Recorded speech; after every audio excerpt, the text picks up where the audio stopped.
کس طرح خدا کا کلام اس کے بت کے منہ میں سے نکلے گا، کس طرح وہ آنکھیں آپ کو روشنی کا رستہ دکھا سکیں گی جس آئیڈل کو آپ نے اپنی تشکیل پر بنایا۔ ہاللیلویہ۔ یہاں پر خدا کا کلام فرماتا ہے کہ جو ان کو بناتے ہیں یا ان کے پیچھے ہوتے ہیں وہ ان کی مانند ہو جائیں گے، کن کی مانند ہو جائیں گے۔ اسی لیے خدا کا کلام کہتا ہے کہ جہان کے خدا نے تمہاری عقلوں کو اندھا کر دیا ہے، تم دیکھتے ہوئے بھی نہیں دیکھتے، تم سنتے ہوئے بھی نہیں سنتے، تو تم پر موت واجب ہے۔ ہاللیلویہ۔ بت پرستی آج آباء و اجداد سے لے کر یہ بیماری ہمارا پیچھا نہیں چھوڑتی۔ پہلی جو میں نے آپ کو بتائی وہ مٹی کی، پتھر کی بت پرستی جو ہم آئیڈل بنا کر اپنے لیے سامنے کھڑی کر لیتے ہیں، یہ پہلی رکاوٹ ہماری اور مسیح کی محبت کے درمیان۔ ہاللیلویہ۔ دوسری جو بات میں آپ کو سکھانا چاہتا ہوں یہاں خدا کے پاک کلام میں سے، آئیڈیالوجی، ہمارے نظریات، ہم جس نظر سے چیزوں کو سوچتے ہیں، کس طرح ہم نظریات کے ذریعے بت پرستی کرتے ہیں۔ مموریس ایک قوم تھی اور اس کا جو لیڈر تب آیا جوزف سمتھ، اور لوگوں نے اسے پوجنا شروع کر دیا، اس کی پرستش کرنا شروع کر دی، اس کی پرسنالٹی دیکھ کر اسے وہ پوجنا شروع ہو گئے، اس کی پرستش کرنا شروع ہو گئے۔ آئیڈیالوجی، ہم جو دیکھتے ہوتے ہیں ہم اپنے نظریے کے ذریعے بھی بت پرستی کرنا شروع ہو جاتے ہیں۔ اگر کوئی انسان ہمیں دکھتا ہے کہ یہ عالم ہے، یہ نبی ہے یا کوئی اس طرح کا ہے تو ہم اسے پوجنا شروع ہو جاتے ہیں، ہم دور دراز اس کی بابت بیان کرنا شروع ہو جاتے ہیں کہ یہ انسان کے پاس قدرت ہے۔ ہاللیلویہ۔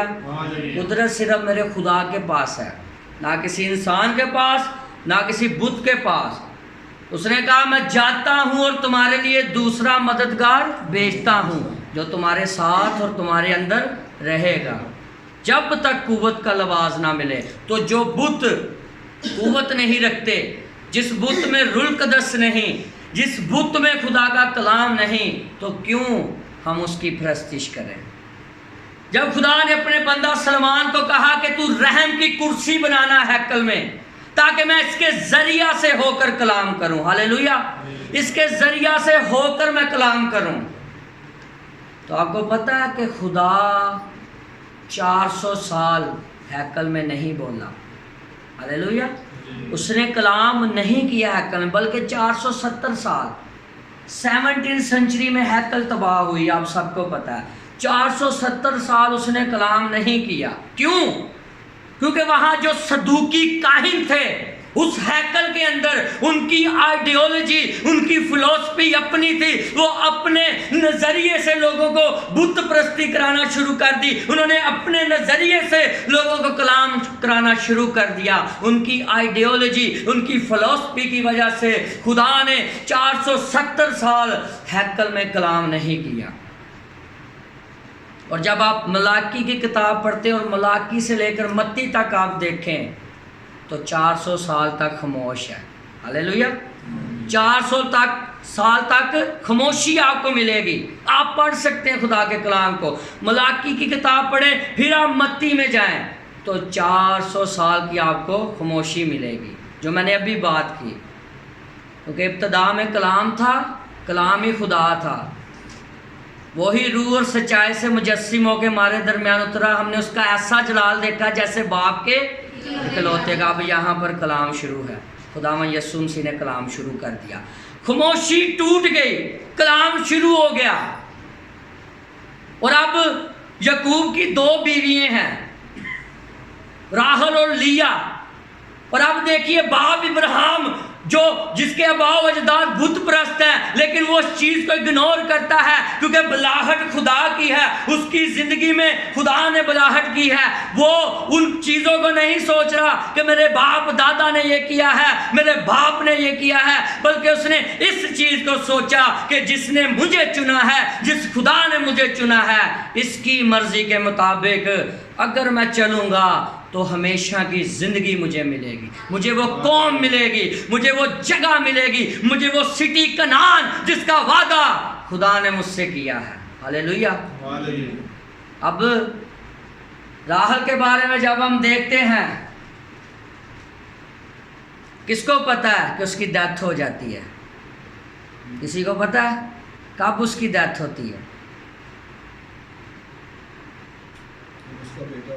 بنیامین، ایلڈر صاحب کے لیے تالیاں۔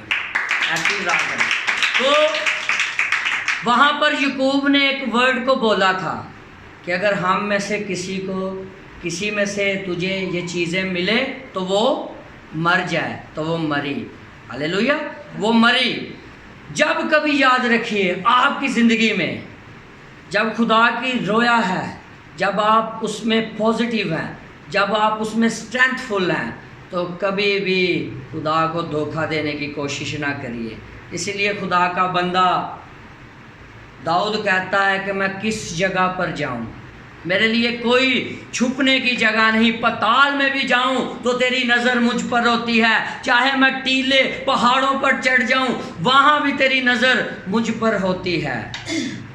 تو یہ بت پرستی کا عالم ہم نے اپنی مسیحیت میں سے ختم کرنا ہے۔ یہ آئیڈیالوجی، یہ فلسفی جس کے ذریعے سے ہماری نسلیں تباہ ہو رہی ہیں، ہم خدا کے کلام سے محروم ہو رہے ہیں، ہمیں یہ چیزوں کو ختم کرنا ہے۔ اسی لیے ہمیں پرانے عہد نامہ میں ایک شخصیت کا ذکر ملتا ہے، حزقیہ بادشاہ۔ کس نے سنا اس کا نام؟ جب وہ آیا حزقیہ بادشاہ، تو اس سے پہلے جتنے بھی گزر چکے تھے، اسرائیل کے جتنے بھی گزر چکے تھے، سب بت پرستی میں پڑ گئے تھے۔ ہاللیلویہ، سب بت پرستی میں پڑ گئے۔ اس نے کہا اس میٹر کو، اس مینٹیلٹی کو چینج کیا جائے۔ اس نے کام کیا شروع کیا؟ اس نے سارے بتوں کو توڑنا شروع کر دیا۔ ہاللیلویہ، اس نے سارے بتوں کو توڑنا شروع کر دیا۔ اور جب اس نے یہ کام کیا تو آپ کو پتا ہے سب سے بڑا جو مصر کے اندر ایک بت تھا اس نے وہ بھی توڑا، جو کہ مقدس موسیٰ نے وہ بلی کا سام بنایا تھا، وہ بھی حزقیہ بادشاہ نے اسے آ کر توڑا۔ جو اس نے عارضی تھوڑے وقت کے لیے وہ بت بنایا تھا، وہ بھی حزقیہ بادشاہ نے آ کر توڑا۔ تو یہ بات ہے کہ جب آپ خادم ہیں، آپ کی آئیڈیالوجی ڈیفرنٹ ہے، آپ کی تھنکنگ ڈیفرنٹ ہے، جب آپ کو پتہ ہے کہ آپ کی کلیسیا میں یہ بت پرستی کی کثرت پائی جاتی ہے، تو آپ کو ان کلام کو کھولنے کی ضرورت ہے، آپ کو ان آیات کو کھولنے کی ضرورت ہے۔ صرف محبت کا کلام نہیں، صرف نجات کا کلام نہیں، صرف شفا کا کلام نہیں، صرف یہ کلام نہیں ہونا چاہیے ہر وقت، بلکہ جب ہم کلام سناتے ہیں تو انہیں یہ چیزیں بتانی چاہیے کہ جو کام تمہارے باپ دادا کرتے آئے ہیں ان کا کوئی فائدہ نہیں۔ اگر تم نے برکت لینی ہے تو تم سچائی کے کلام کو حاصل کرو تاکہ تمہیں بھی برکت ملی جائے۔ یہودا اسکریوتی سارے شاگرد ہیں، اسے بھی اتنی برکت ملی ہے، وہ بھی جہاں جاتا ہے دعا کرتا ہے، برکت کی دعا مانگتا ہے۔ اور اگر آج ہم کہیں کہ یہودا اسکریوتی نے چند روپوں کے لیے، چند ان کوائنز کے لیے یسوع مسیح کی سوداگری کی، اس کا سودا کیا، تو آج وہ جہاں پر بھی تھا لوگ اسے فالو کرتے تھے۔ انہوں نے یہ نہیں سوچنا تھا کہ اس نے یسوع مسیح کو پکڑوایا۔ آئیڈیالوجی، ان کے نظریات تھے کہ یہ چنا ہوا ہے، یہ شخص ہے، یہ پرسنالٹی ہے۔ وہ پرسنالٹی کو دیکھ کر بت پرستی کرنا شروع ہو جاتے ہیں۔ وہ اس خیال کو، اس تھنکنگ کو نہیں دیکھتے کہ وہ خیال کیا تھا اور اس خیال سے کیا گزری ہے چیز۔ اور تیسری جو پرسنالٹی کے حساب سے ہم بت پرستی کرتے ہیں، آئے میرے ساتھ نکالیے گلتیوں کا خط۔ پولس رسول نے جو خط لکھا گلتیوں کے نام، ہاللیلویہ، جلدی سے نکالیے۔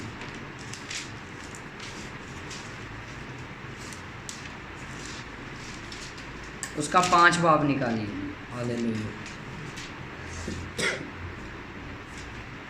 نکال لیا سبھی ہم؟